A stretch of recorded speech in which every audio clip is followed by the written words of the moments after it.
First strike. The quantum drive of the HMS Vindicator pulsed silently in the void of space, its massive hull gleaming under the light of unfamiliar stars. Admiral Sarah Rodriguez stood at the bridge's observation window, her weathered face reflecting both pride and determination. Humanity's first supercarrier represented decades of secret technological advancement, and now it was time to show the galaxy what Earth was truly capable of. Multiple contacts detected, Admiral. Lieutenant Commander Marcus Chen announced from his tactical station. Zexian Empire patrol vessels at bearing 047. They're moving to intercept. Rodriguez allowed herself a slight smile. The Zexians, like most of the galactic community, had monitored Earth for centuries, dismissing humans as primitive newcomers barely worth noting. That assessment was about to change dramatically. Time to intercept, she asked, turning from the window. 12 minutes at their current velocity. Their energy signatures suggest standard Imperial patrol loadout, nothing that can threaten our defensive systems. The bridge crew worked with quiet efficiency, each member aware of the historical significance of this moment. The Vindicator wasn't just a warship, it was humanity's announcement to the galaxy that the era of alien condescension was over. Admiral, called out Dr. Elena Santos from her science station, I'm detecting quantum communication bursts from the Zexian vessels. They're likely reporting our presence to their command. Good, Rodriguez replied. Let them call for reinforcements. The more witnesses to this demonstration, the better. The Vindicator's AI interface, HFY, projected a tactical hologram in the center of the bridge. Zexian vessels are adopting attack formation Delta. Their weapon systems are powering up. Rodriguez straightened her uniform. Open a channel to the lead vessel. Let's see how they react to a proper introduction. The main view screen flickered to life, revealing the insectoid features of the Zexian commander. His compound eyes widened visibly at the sight of a human officer. This is Admiral Sarah Rodriguez of the HMS Vindicator. You are approaching a vessel of the United Earth Fleet. Be advised that any hostile action will be met with appropriate force. The Zexian's mandibles clicked rapidly, a sign of agitation. Impossible. Your species lacks the technological capability for deep space travel. Identify your true origins immediately or face destruction. I assure you, Commander, we are exactly who we claim to be. Humanity has simply chosen to keep certain advances private, until now. As if to emphasize her point, the Vindicator's quantum shields shimmed into visible spectrum. An unnecessary but impressive display of power. The patrol vessel's sensors would be reporting energy readings far beyond anything in their database. The Zexian commander's antennae twitched erratically. You will power down your systems and prepare for boarding. This violation of Imperial space will not be tolerated. Rodriguez shook her head. I'm afraid that won't be possible. We're here to negotiate new terms for humanity's place in the galaxy. Your Empire's policy of treating Earth as a primitive protectorate is no longer acceptable. You dare. The commander began, but Rodriguez cut the transmission with a gesture. They're charging weapons, Chen reported calmly. Let them fire first, Rodriguez ordered. HFY, prepare to demonstrate Defense Protocol 7. Nothing too dramatic. We want to shock them, not destroy them. The first Zexian energy blast struck the Vindicator's shields with impressive force. The massive ship didn't even shudder. Shield strength at 99.97%. HFY announced. Minimal power drain detected. Rodriguez nodded. Send them our sensor readings of their attack. Let them see exactly how ineffective it was. Then power up the gravity lance, low yield only. The gravity lance was one of humanity's most impressive innovations, a weapon that could temporarily manipulate local space-time. The Zexian ships wouldn't be damaged, but their crews were about to experience something unprecedented. A pulse of invisible force rippled out from the Vindicator. The Zexian vessels suddenly found themselves unable to maintain formation, their artificial gravity systems disrupted by localized space-time distortions. Multiple distress calls detected, Chen reported. unable to hide a note of satisfaction. Their engines are offline, and they're reporting total failure of internal compensators. Restore their systems, Rodriguez ordered. Then send this message. This demonstration represents a fraction of our capabilities. Humanity comes in peace, but we will not be dismissed or subjugated. We await your empire's response. As the Zexian ships limped away, Rodriguez returned to the observation window. Phase 1 was complete. Humanity had made its entrance on the galactic stage. Now came the harder part, surviving the political storm that would follow. Dr. Santos, she called out, begin detailed analysis of their response patterns. Chen, compile a full tactical assessment. I want to know everything about how they reacted, from weapons protocols to communication patterns.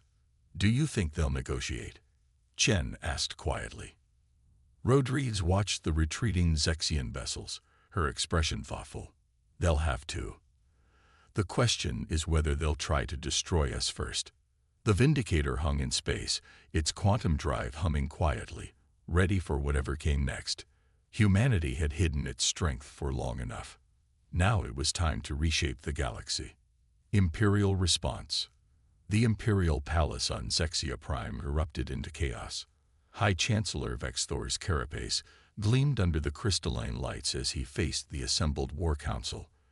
The holographic display at the center of the chamber showed repeated footage of the human vessel's demonstration of power. Impossible. General Khazar slammed his clawed appendage against the obsidian table. These primitives were barely achieving atmospheric flight when we last assessed them. Our monitoring stations reported nothing of this advancement. Vexthor's compound eyes shifted, taking in the reactions of each council member. And yet the evidence floats in our space, General. The question is not how they achieve this, but what we do about it.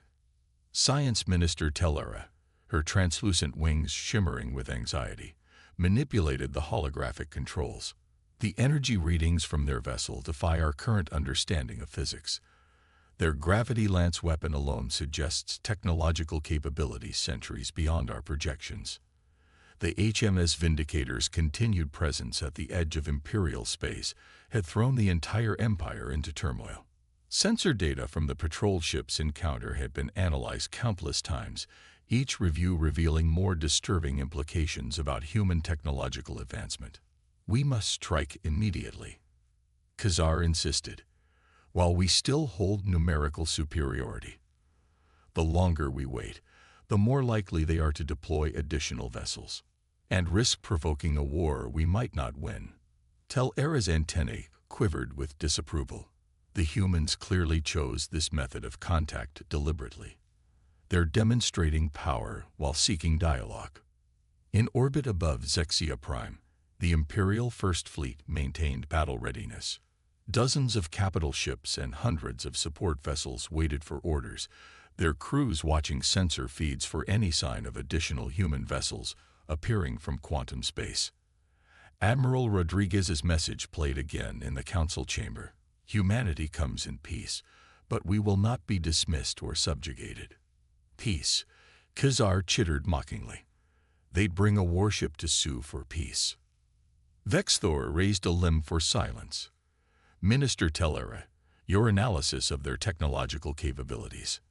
The science minister's holographic display shifted, showing detailed scans of the Vindicator. Their quantum drive appears to operate on principles we've only theorized about. The energy efficiency is extraordinary. Their defensive systems absorbed our best weapons without registering significant power drain. Most concerning is their apparent mastery of localized spacetime manipulation and their offensive capabilities. Khazar pressed. If the gravity lance demonstration was indeed at low power as they claimed, Tellera's wings drooped slightly. They could likely disable our entire fleet before we got within effective firing range. The council chamber erupted in angry chittering and worried buzzing. Vexthor waited for the noise to subside before speaking again. We face a choice, honored council. We can either adapt to this new reality or risk everything in an attempt to maintain our perceived superiority. A new voice spoke from the shadows. Ambassador Lexexi, respected for her diplomatic achievements, stepped into the light. Perhaps we should consider what the humans haven't done. They possess this power, yet they haven't attacked our colonies or demanded our surrender. They seek dialogue. Weakness.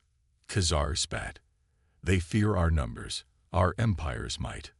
Or, Lexixi continued calmly, they genuinely desire peaceful cooperation despite their military advantage. A concept you might find foreign, General. Before Khazar could respond, the chamber's emergency alerts blared. A junior officer burst in, his carapace pale with excitement. High Chancellor, we're detecting multiple quantum disturbances throughout the sector. The humans, they're deploying more ships. The tactical display updated, showing new signatures appearing at strategic points across Imperial space. Each vessel matched the Vindicator's power signature. How many? Vexthor demanded. 12? No, 15 vessels confirmed, all displaying similar capabilities to the first. Khazar's mandibles clicked rapidly. They're positioning for an attack. No, Lexixi observed, studying the tactical display. Look at their positioning. They're establishing a defensive perimeter. They're protecting their diplomatic initiative from potential aggression, while maintaining distance from our population centers. Vexthor's compound eyes focused on the display, watching as the human vessels took up their positions with precise coordination. Each ship broadcast the same message. We await peaceful dialogue. Your orders, High Chancellor. Khazar asked, his earlier aggression somewhat tempered by the display of human coordination and power. Vexthor rose to his full height. Prepare a diplomatic delegation. Ambassador Lexixi, you will lead the negotiations, but, he turned to Khazar, keep the fleet ready. If this is an elaborate deception, we will not face it unprepared. As the council dispersed, Vexthor remained, watching the tactical display. The humans had hidden their true nature for centuries, advancing in secret while the galaxy dismissed them. Now they demanded recognition, backing their claim with power that couldn't be ignored. The game had changed, and the Zexian Empire would have to change with it, one way or another. Breaking point. The neutral station Concordia hung in space between the human fleet and Zexian territory, its crystalline structure reflecting starlight like a massive prism. Inside the grand diplomatic chamber, the air was thick with tension as representatives from both species faced each other across the negotiating table. Admiral Rodriguez sat opposite Ambassador Lexixi, while Dr. Elena Santos carefully monitored atmospheric conditions on her quantum tablet. The Zexians had insisted on environmental adjustments to accommodate their physiology, and humans had agreed, a small concession to demonstrate good faith. Your emergence as a power has caused significant disruption, Lexixi stated, her translator converting her clicks and chirps into smooth English. Many within the Empire question your intentions, and many on Earth question the wisdom of revealing ourselves. Rodriguez countered, but centuries of being treated as primitives while your monitoring stations watched our every move left us little choice. Dr. Santos noted subtle changes in Lexixi's pheromone patterns, surprise, perhaps, at their knowledge of the monitoring stations. The Zexians had never admitted to their surveillance program. How did you manage to advance without detection? Lexi's antennae twitched with genuine curiosity. Rodriguez allowed herself a small smile. We learned early on that your sensors had specific blind spots. Once we understood what you were looking for, we knew what to hide. The diplomatic teams continued their careful dance of words and implications, but in the shadows of the station, other forces were at work. Security Chief Victor Reyes, watching through quantum-enhanced sensors, detected the first signs of trouble. Multiple unauthorized life signs detected in the maintenance corridors. He subvocalized to his tactical network. Energy signatures suggest weapons. Lieutenant Commander Chen, coordinating security from the Vindicator, responded immediately. Confirmed. Picking up quantum fluctuations consistent with phase-shifted weaponry. They're trying to bypass our shields. Reyes's enhanced vision caught movement in the ventilation system. All teams, full alert. Protect the diplomats at all costs. The attack, when it came, was brutally swift. Phase-shifted energy beams cut through the chamber's walls, designed to bypass standard security measures. But humanity had long since mastered phase-shift technology. Rodriguez moved with enhanced reflexes, her nano-augmented muscles carrying her across the table to shield Lexexi as security barriers snapped into place. The ambassador's compound eyes widened in shock at both the attack and the human's protective action. Extremist faction. Lexexi chittered in alarm. They seek to force conflict. Rise and his team engaged the attackers with precision. Their quantum-locked armor absorbed phase-shifted attacks, while their own weapons targeted the assailants with surgical accuracy. Yet the attackers kept coming, their carapaces marked with the symbols of a radical Zexian supremacy group. The station's being sabotaged, Chen reported through the tactical net, detecting multiple explosive devices in critical systems. Rodriguez made a split-second decision. Area. Execute Emergency Protocol Omega. Authorization Rodriguez Alpha 7. The A's response was immediate.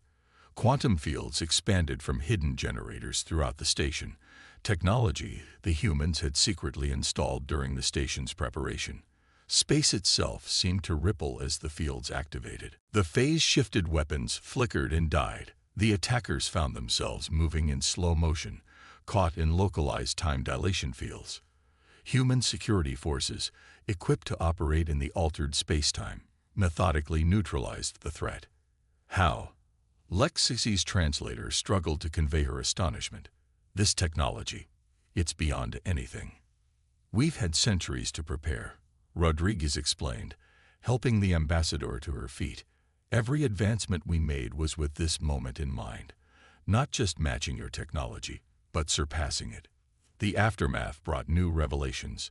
The attackers were traced to a hardline military faction within the Zexian Empire, one that had long advocated for the direct conquest of lesser species. Their failure, however, had demonstrated humanity's technological superiority in ways no peaceful negotiation could have achieved. Your people protected mine, Lexexi observed as medical teams treated the wounded. Despite centuries of our condescension, despite the attack, you chose to save Zexian lives.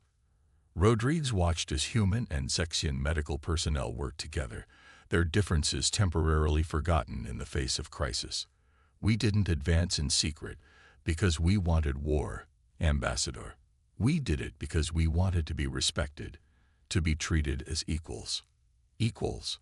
Lexixi's translator caught a note of irony. After today's demonstration, many will wonder if we are worthy of being your equals. Technological superiority doesn't equate to superiority of spirit, Rodriguez replied. We've learned that lesson from our own history. What matters now is how we move forward together. As emergency teams secured the station and diplomats regrouped, a new message arrived from Earth Command. The contents made Rodriguez's expression darken. It seems, she told Lexexi, that your hardliners weren't the only ones with plans today. We're detecting multiple fleet movements across the sector. Someone's trying to force this situation into open war. The ambassador's antennae drooped. The Empire's unity has been fracturing for decades. This may be the catalyst for civil war. Rodriguez straightened her uniform. Then perhaps it's time to demonstrate that humanity can be more than just a military power. We might have started this change with a show of force, but we can help guide it toward peace. As the Concordia station hummed with activity, both species faced a critical turning point. The failed attack had prevented one crisis but sparked another. The question now was whether human ingenuity and Zexian wisdom could forge a path forward before the galaxy erupted in flames. Tide of war. The tactical chamber aboard the HMS Vindicator blazed with holographic displays showing fleet movements across 3 sectors of space. Admiral Rodriguez studied the complex dance of ships and power signatures, while Ambassador Lexixi's antennae twitched as she processed the implications of what they were seeing. 7 major fleet groups have broken from Imperial control, Lexixi reported, her translator struggling to keep up with her agitated clicks. General Khazar leads the largest faction. They've already seized control of 3 primary shipyards. Rodriguez watched as red indicators spread across the strategic map. And the Loyalists. High Chancellor Vexthor maintains control of the core worlds, but our military is divided. Many commanders are waiting to see which side proves stronger before declaring their allegiance. The situation had deteriorated rapidly since the attack on Concordia Station. The failed assassination attempt had become the spark that ignited long-simmering tensions within the Zexian Empire. Now, the galaxy watched as the most powerful civilization in known space teetered on the brink of civil war. Lieutenant Commander Chen's voice cut through the strategic discussion. Admiral, quantum sensors are detecting massive energy buildups in the Arcturus sector. Khazar's forces appear to be preparing for a major offensive against the Loyalist stronghold at Zexia Vita. Population. Rodriguez asked sharply. 8 billion civilians. Lexixi responded, her voice heavy. It's our largest colony world. If it falls. Dr. Santos rushed into the tactical chamber, her quantum tablet displaying urgent data. Admiral, we've decoded their weapons signatures. They're using forbidden mass driver technology. If those hit the planetary shields. Rodriguez's expression hardened. The Zexian civil war was about to become a humanitarian crisis. Araya. Alert all Earth fleet vessels. Plot quantum jump coordinates to Zexia Beta. We're executing Operation Safeguard. Admiral, Chen cautioned, intervening in their civil war could unite both factions against us, or prove to the galaxy that humanity's advancement isn't just about military power. Rodriguez countered. Ambassador Lexixi, will you stand with us? The Zexian diplomat's compound eyes fixed on the tactical display, watching as Khazar's fleet moved into attack position. The Empire's laws are clear. Any force using mass drivers against civilian targets forfeits their claim to legitimate authority. You have my support. The next hours were a blur of activity as the human fleet prepared for its first major military operation. 15 Earth vessels, led by the Vindicator, made precise quantum jumps into the Zexia Beta system. They emerged in a perfect defensive formation between Khazar's approaching forces and the vulnerable colony world. Khazar's voice boomed across all communication channels. This is an internal Imperial matter. Any interference will be considered an act of war against all Zexian factions. Rodriguez stood on her bridge, Lexixi at her side, as she broadcast her response. This is Admiral Rodriguez of the United Earth Fleet.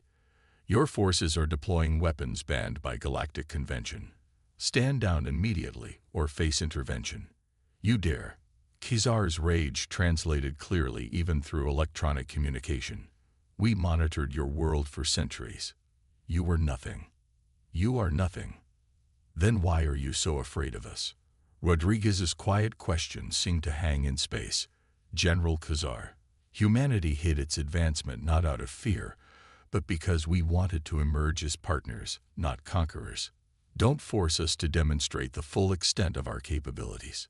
The rebel fleet continued its approach. Mass drivers powered up, their deadly projectiles designed to shatter planetary shields and devastate the surface below. Khazar had chosen his path. All ships, execute Protocol Epsilon. Rodriguez ordered. Araya, initiate quantum field expansion. What happened next would be recorded in 1,000 histories across the galaxy. The human fleet's quantum drives pulsed in perfect synchronization, creating an overlapping field of altered spacetime. Khazar's mass drivers fired, and their projectiles simply ceased to exist, converted to harmless energy by the quantum field. Impossible. Khazar's voice cracked with disbelief. No, Rodriguez replied calmly. Just sufficiently advanced. Stand down, General. Don't make us demonstrate what else we've learned in our centuries of preparation. The rebel fleet hung in space, their primary weapons neutralized, facing technology they couldn't comprehend. But Khazar had not risen to power through wisdom. All ships, attack. We will not bow to primitive upstarts. What followed was not a battle so much as a demonstration. Human quantum fields shifted and pulsed. Rebel ships found their weapons powerless, their engines unresponsive. Some vessels simply disappeared, transported safely to distant coordinates by targeted quantum jumps. Within minutes, Khazar's mighty fleet had been reduced to floating hulks, their crews unharmed but thoroughly defeated. The message was clear. Humanity could have destroyed them, but chose not to. You could have annihilated them, HFY observed quietly. Rodriguez watched as human rescue ships moved to assist the disabled vessels. That's not who we are, Ambassador. Earth's history taught us that true power lies not in destruction, but in the choice to show mercy. As the dust settled over HFY Beta, news of the battle spread across the galaxy. The humans had not merely protected a civilian world, they had done so without taking a single life. More importantly, they had demonstrated a level of technological advancement that rendered traditional warfare obsolete. The tide of war had turned, but not through violence. Humanity had shown a different path, one that would reshape galactic civilization in ways no one could have predicted. New dawn. The Great Hall of the Galactic Concordat gleamed under crystalline lights as representatives from 100 worlds gathered to witness history. 3 months had passed since the Battle of HFY Beta, and the galaxy had changed more in that time than in the previous millennium. Admiral Rodriguez stood before the assembled delegates, her uniform pristine, while Ambassador HFY floated beside her. The Zexian diplomat's wings shimmered with an iridescence that indicated profound emotion. The age of isolation is over, Rodriguez addressed the gathering. Humanity emerged from centuries of secrecy not to dominate, but to elevate. Today, we take the first step toward a true galactic community. On massive holographic displays surrounding the hall, images showed the fruits of human-Zexian cooperation. Quantum technology, freely shared, had revolutionized everything from medicine to space travel. Worlds once weeks apart were now connected by instant quantum corridors. High Chancellor Vexthor, his carapace bearing the scars of recent conflict, stepped forward. When the humans revealed themselves, many feared they would become our conquerors. Instead, they became our saviors. The Zexian Empire, in all its history, never imagined we would willingly transform into something greater. The former General Khazar, now stripped of rank and power, watched from a secured observation pod. His failed attack on HFY Beta had not only demonstrated human technological superiority, but had shattered the old paradigms of galactic power. Dr. Santos approached the central podium, activating a new holographic display. The quantum network is now operational across 80% of known space. Within 6 months, no inhabited world will be more than a thought away from any other. The assembled delegates murmured in appreciation. The network represented the greatest technological leap in galactic history. Instant communication and transportation across vast distances, freely available to all species. But technology alone is not enough, Rodriguez continued. Humanity's greatest gift to the galaxy is not our quantum science, but our understanding of unity through diversity. We advanced in secret because we needed to be strong enough to enforce peace, yet wise enough not to abuse that strength. HFY moved forward, her translator projecting clearly. The Zexian Empire stood for order through hierarchy. We believed advancement came through competition and dominance. The humans showed us a different path. Cooperation without submission, strength without subjugation. The new Galactic Concordat was more than just a peace treaty or trade agreement. It represented a fundamental shift in how civilizations interacted. Quantum technology had made traditional military conflicts obsolete, forcing species to find new ways to resolve their differences. There will be challenges ahead, Rodriguez acknowledged. Change never comes easily. But look around you. See what we've accomplished in just 3 months of true cooperation. The displays shifted to show new joint ventures, massive engineering projects, scientific breakthroughs, cultural exchanges. Species that had once viewed each other with suspicion now worked side by side, each contributing their unique perspectives and abilities. The humans had every reason to hate us, Vex Thor addressed his fellow delegates. We monitored them, dismissed them, treated them as primitives. Yet when they gained the power to dominate us, they chose instead to help us grow. That is true civilization. A small commotion near the back of the hall drew attention. A group of younger Zexians, their carapaces still soft with youth, were excitedly showing their human counterparts how to manipulate quantum fields with natural Zexian bioelectric abilities. The humans, in turn, were teaching them Earth meditation techniques to enhance their control. Rodriguez smiled at the sight. This is what we dreamed of during our long years of preparation. Not conquest, not revenge, but this, genuine cooperation, mutual growth, shared discovery. The formal signing of the Concordat was almost anticlimactic after everything that had come before. Representatives from every major species added their marks to the quantum-encoded document, creating a new framework for galactic civilization. As the ceremony concluded, Rodriguez found herself standing with Lexexi in the hall's observation dome, watching ships of all species moving through the quantum corridors that now linked the stars. "Did you really plan all this?" Lexexi asked. "From those first moments when we detected your ships." Rodriguez watched a group of children, human, Zexian, and 3 other species, playing with a quantum-enabled educational toy. "We planned to change the galaxy, yes. But this," she gestured to the scene before them, "this is better than we imagined. We thought we'd have to fight to create peace. Instead, we just had to show it was possible."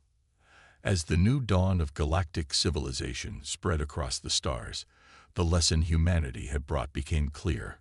True power lay not in the ability to destroy or dominate, but in the wisdom to know when not to use that power. The future would be built not on the strength of weapons, but on the strength of connections between peoples and worlds. The age of isolation was over. The age of unity had begun.